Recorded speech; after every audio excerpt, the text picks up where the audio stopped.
Hello, everyone, and welcome to Make Your Own Quest Hub. This is a panel all about making a setting for your tabletop game of choice. My name is Brett Pierce. I'm a fantasy author, and I've been playing tabletop games for more than 10 years now as my group's usual DM. I get really excited about getting to make a world to send my players into where I can do terrible things to them. This panel will cover the basics of creating a setting, how to utilize player input while doing that, how to populate your world, how to present it, and how to use your world to run a great session. My area of expertise is in the Pathfinder D&D realm, so the flavor of this panel will lean towards fantasy, but the advice is applicable to any kind of system or setting. Since I am going to be giving broad advice that will be applied to very specific situations, I'm going to leave plenty of time for questions at the end. So without further ado, let's get to it. The first part of a campaign world is the seed. The seed is the big ideas of the world that everything will spring from. It's very important that you do not develop your world beyond this stage without getting input from your players. Player input is vital to making a good setting, so you don't want to get too detailed too early. The three most important things to know are its size, level, and nature. One of the first things you want to work out is how big is the world going to be? Are you going to send your players on a great journey around the world to fight evil overlords? Will they be largely confined to a single continent, a single country, or even city? Also, in most tabletop games, there are other dimensions that players can hop into. Make a list of ones that you want to feature prominently. This is good for players to know so they can properly place their backstories. It's good for you so your creativity won't run away with you. You'll want your players to be from your campaign world for reasons I'll get into later. Of similar importance to size is level. Is this going to be a low-powered campaign with players venturing into caves and ruined castles to clear out goblins and kobolds? Or will they be slaying mighty dragons and rescuing whole nations from ruins? You could even go into epic levels and take on the gods themselves. Players need to know this information so they can plan out their builds. There are some that don't really get good until higher levels, which is why you want to tell them up front if the campaign will never get beyond level 5. It will also help you figure out the end game of your campaign, knowing what enemies are capable of being the final boss. Rounding out this trio is the nature of the world and the campaign. Is the setting stable and peaceful, or is it riven by factions, or at constant war? Are settlements separated by vast tracts of monster-haunted wilderness, or is it fairly easy to get from place to place? Is a magic a rare and mystical thing, or do wizards give out Ring of Featherfalls as free samples at magic item emporiums? Knowing the nature of your world will aid your players in making appropriate characters. So will knowing the nature of the campaign. Is it going to be action-packed and fast-paced with combat taking up most of your players' time? Or will it be fueled by social role-playing and intrigue, with players' words mattering more than their feats? I once made the mistake of not telling my players the nature of my campaign. I planned one based off classic SNES RPGs. They had to go into the 8 temples to collect the power crystals, etc., etc. It was going to be a classic dungeon crawl with lots of traps and cramped spaces. One of the players did not know this and made a cavalier. And if you don't know what that is, it is a warrior that has to be on horseback all the time, which I think illustrates that point pretty well. Now that we have those three, size, level, and nature, we can talk about 2 less central yet still important aspects: the history of the campaign setting and the enemies players can expect to face. Paint the history with a broad brush, just enough for the players to work with, but not enough to limit their choices. Have there been any recent wars? Do some kingdoms or factions hate each other's guts? Have there been any major events like disasters, dynastic struggles, or plagues? What threatens the world? Are there going to be giants stomping around making a mess of things? Is it going to be an undead-heavy game with zombies in every garden and liches under every bed? Demons, devils, dragons, or perhaps even foes that don't start with D? Knowing the broad strokes of your world will help them with their backstory, and knowing the enemies they face will help them fine-tune their build. So this more or less wraps up the seed, the big picture you need to present to your players. And what we'll cover next is part 2 is player input.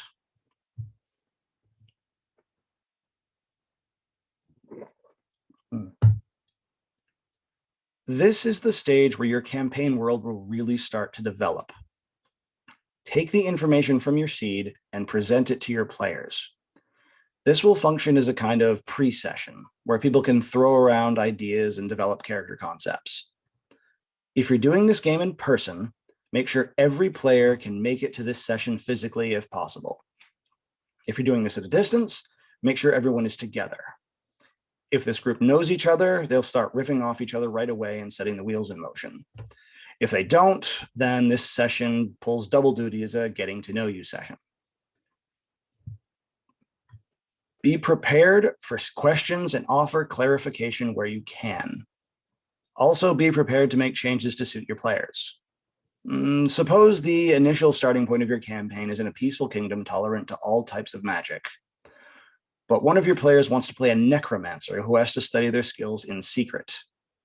So at this point, you can either have the kingdom now ban necromancy and arrest those who practice it, or you can have the necromancer be from somewhere else other than the kingdom. At this stage, it is very easy to make these changes. Don't be afraid to take suggestions either. If a player is excited about a certain location in the source book, pencil in a note to make a trip there at the level appropriate time. So by the end of the pre-session, all the players should know the basics of their characters, species, class, broad backstory, that sort of stuff. Now, I have been playing with the same ish group for almost 15 years now. I know what they'd like to do, and I know what will interest them. But if you are new to this group or there are new players, take some time to ask them what they want out of the game. Are they thespians who want to really sink into their character? Are they tacticians who relish building an unstoppable juggernaut? Or are they comedians who just want to have a good time? Learn the makeup of your group and prepare to alter the world as needed. Once they have their characters broadly worked out, now you get to give them homework. Ask for 3 plot hooks per player. A plot hook is something in their backstory that is either a mystery or provides motivation for the character.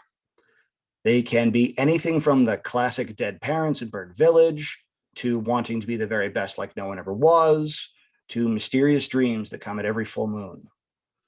All these will be vital in the next stage, so make sure you get good plot hooks from your players.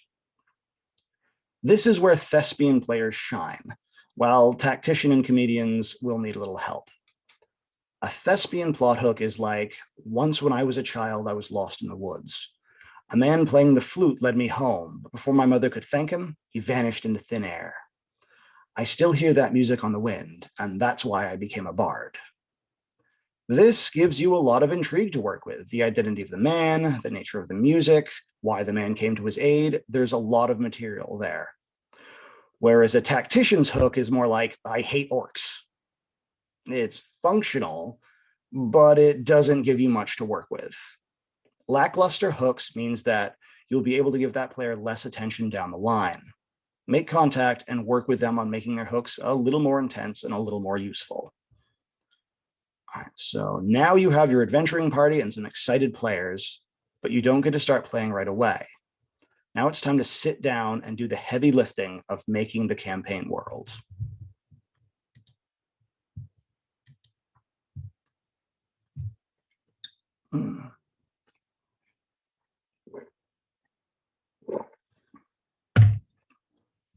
So here we are, the fun part, actually making the world.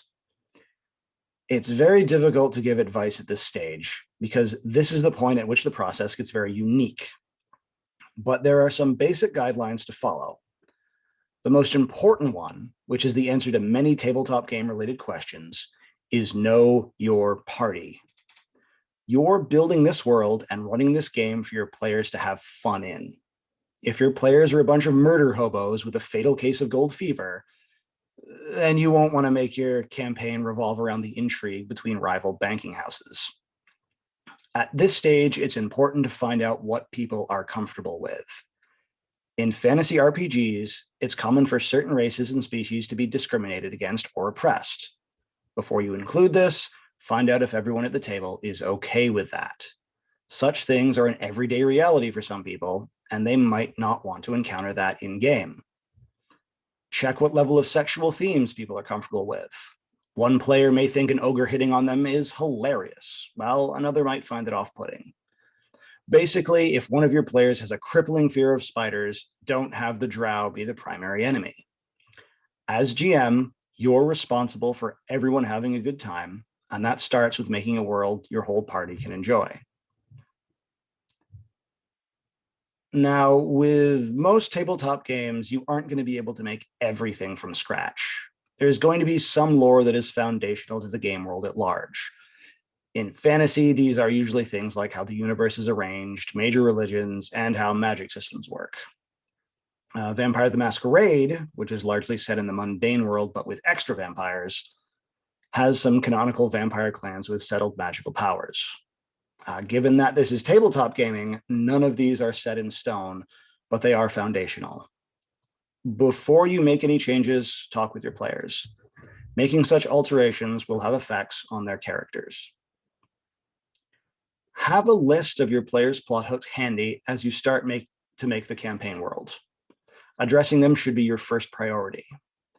If one character was orphaned and raised at a monastery, you bet that place is going to show up in the campaign. If one player wants their character to serve in a knightly order, it's time to make a whole bunch of knightly orders that can compete for your players' attention. Let me give you some more specific examples of how to use plot hooks. For one example, in a game I was playing called Slaver's Bane, I told my players that devils would be a serious enemy, that they would show up a lot. So one of my players was making a character that was a tiefling, a half devil, and then another character was making a character that was an Aasimar, which is half celestial. And they decided that their players were going to be half sisters of the same mother. So then I knew right away that the tiefling's father was going to be a major enemy in that campaign because that tied in a whole lot of stuff really well. And that's what you want to go for. You want to naturally tie in your players' hooks and your players' backstories into the world as you make it. So once you've made use of the plot hooks, you can start throwing in whatever you want. A map is an extremely useful tool for both GMs and players. It will help you keep track of where things are and where the players have been or not yet been. This can be as simple as a quick pencil sketch on paper so people know which way is north, or a fully inked masterpiece that will help draw the players in. Keep in mind that the smaller a campaign world is, the less variety you'll get. A full-scale planet can have the players tromp through every biome possible, but a game focused on a desert won't see anything more than sand, canyons, and oases, which isn't a bad thing. A smaller game world can be a more immersive experience, and players can tweak their build to fight and thrive in certain environments. You'll want your major points of interest sketched out by now. Places important to players' backstories and plot hooks, capital cities, large landforms like forests, mountains, rivers, and oceans. Note general things about different areas, but don't fill in the map yet. Those blank parts will come in very handy later when your party jumps off the rails and you need a quick place to send them to. Break the map of your campaign world into smaller parts and plot them on a pair of axes: the safe versus dangerous axis and the important versus unimportant axis. I feel they're fairly self-explanatory, but I'll go on. Safe versus dangerous is simply about how threatened the party will be if they enter a certain area. Place's location on this axis may change due to leveling up or events that happen in-game. Making an area safe can give players a feeling of accomplishment. As for important and unimportant, that is less likely to change. If you have a forest grove whose only role in the campaign was to grow a certain type of mushroom, you can safely forget about it. But remember that once you make the world, it is not static. You can safely discard or change anything you have not yet told the players. There's a reason why GMs have a screen, after all. So that is the broad strokes of making the world. Use the player's plot hooks, have a map, and know the bare minimum about each district or section of the map. Know where the important places are and how they'll impact the players in the story. Don't be afraid to change something if a better idea comes along. So now that you have the broad strokes of your world, it's time to move on to how to detail it and how to populate it. Before I start on this section, I'm going to take a drink.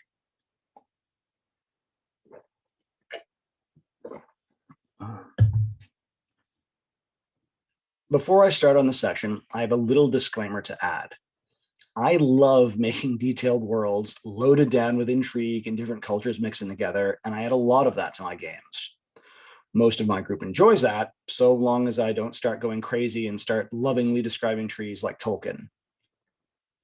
What level of detail to add is very situational and also falls under the rule of know your party. If your players are going to ignore your detailed description of the royal palace while they wait for their reward, don't bother. If your character wants to use their max ranks in stonemasonry, be ready to exquisitely describe that cathedral.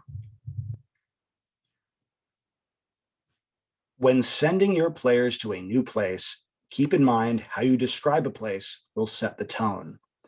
A narrow road passes through this forest is fairly bland. The road, little more than a pair of ruts with weeds growing between them, cuts through the towering pines that loom over you. From the branches hang trinkets, offered to the spirits that live among the trees in hopes of a safe journey. That description puts your characters on alert that this place is less than safe without you having to outright say so. Some DMs can come up with descriptions like this on the fly. Others need more prep time. It is a skill that can be developed. When working on your descriptions, make sure to use all the senses you can. Descriptions that are visual only will fade from memory unless they are fairly spectacular. Adding sounds, smells, tastes, and physicality to the scene will make it stand out and make it easier for the players to engage with the world. For example, you walk into a bustling marketplace, doesn't really offer much. On the other hand, the midday sun beats down on you as you reach the marketplace. Merchants and shopkeepers shout their wares between haggling with customers. The air is saturated with the smell of cooking meat and spices. A driver shouts at you to clear out of the way as his donkey-pulled cart rattles forward, laden with piles of silks. On your left, a small crowd swarms around a stall, shouting over one another. On your right, a dancer spins and whirls on a low stage, but no audience gathers to see the performance. That description makes the marketplace feel much more alive and gives your party direction at the same time. If you get blank stares after describing a place, you've done something wrong. If one or more of your players instantly chases down the things you described, consider your job done. Go right ahead and tailor a description to what your players will notice or be interested in. The lonely dancer would be catnip to a bard wanting to show off their perform check.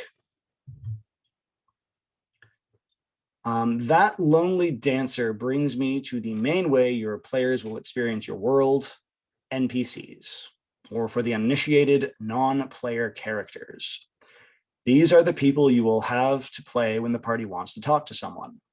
If you have a druid in your party, you will have to play plants and animals too. NPCs are part of your campaign world and are powerful tools in your GM kit. As I mentioned before, a good thing to do is to split the setting into different regions with different characteristics. NPCs are a great tool for putting those characteristics on display. Work out phrases or gestures that would be common to people in that area. It doesn't have to be anything super complicated. Maybe the greeting in a seaside town is fair winds, or maybe people of a certain culture tap their chin with their fist when making a promise. Little details like that will go a long way to immerse your players into the game. Names are also important. Don't name anything too complicated. 4 syllables max. Different areas will have different naming conventions, which is a good way to establish how different places can be. Have a list of NPC names at the ready, just in case. Players love to strike up conversation with random NPCs, so having a few names on hand will save you a lot of time and a lot of heckling from your group. And one important thing to note about NPCs, it's very difficult to make a good NPC on the fly. There's a saying I like to use in game about this, is that good NPCs aren't made, they happen. And a good way to do this is to make good NPCs happen is to just throw out a bunch of random ones and then develop the ones your players latch onto. One of my favorites I've ever done was I had a half-orc named Ludomir in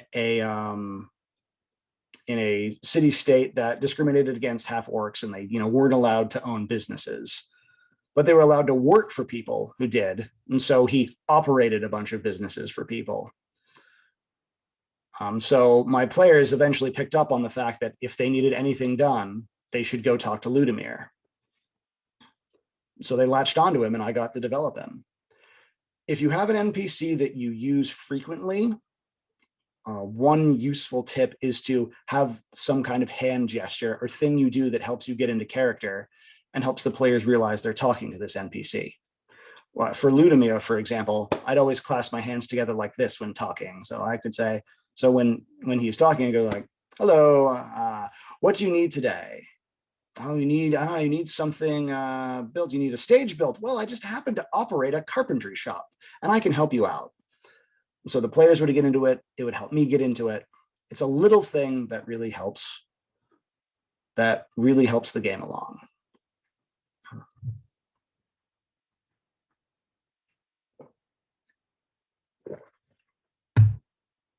So you've built your world, you've populated your world, and you've detailed your world. So now here we are. After all that work, you've sat down with your party to play your first session. All that world building is done, right? Not play. Not quite. Just like you have to let good NPCs happen, you can't plan a good game. You have to let a good game happen. This means that the most fun option can be one that someone comes up with on the fly, and an experienced GM knows that they will be required to think on their feet. A player might blitz past the answer you thought was obvious and put all their focus on an island on the map you never bothered to develop. The other players latch onto the idea, and the party is convinced that what they seek lies on that island. They start asking how much it is to hire a ship, and someone looks up the rules for combat at sea. In this situation, you can fall back on your prep work and list some bland attributes off the nearest region and try to steer them away.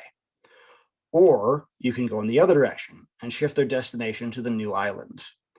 This will make the player feel accomplished for solving the puzzle and give your party a new place to explore. This is letting a good game happen. The players found a solution other than the one that was planned, and you rolled with it. A savvy GM will act like that was the plan the entire time. Good world building even extends to combat. In your world, there will likely be many factions, all with their swords and spells pointed right at your party. Figuring out exactly how those factions fight and what their favorite tactics are is world building all the way. One faction may favor using fire, and more fire in combat. Another could favor ranged combat, while another specializes in status effects. These tactics will do two things for your game.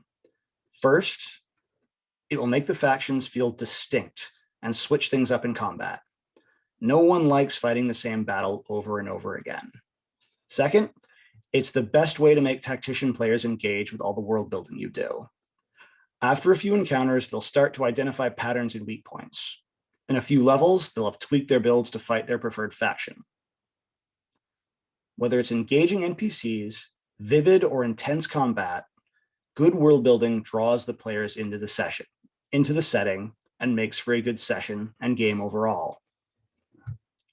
as I said at the beginning, making a campaign setting is a very, very unique experience. Each party, each campaign will require its own world with its own compromises. What I've talked about here is good general advice for making a campaign world. But I'm happy to take more specific questions from you right now if we're able to do that. Thank you, and I'll talk to you soon.